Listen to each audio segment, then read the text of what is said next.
Welcome to the courtroom of the Cyberjustice Laboratory in Montreal, where the ODR 2023 Forum will take place in October.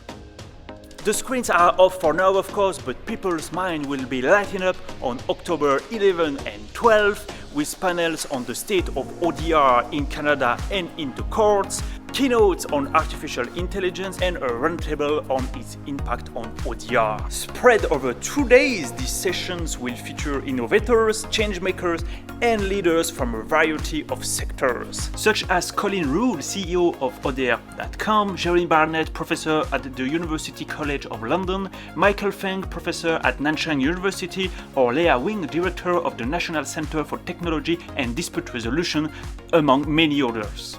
And all you need to do is register to this fantastic event, which takes place in a different city each year. Follow the link in the description as well as the instructions to create an account and get your ticket today.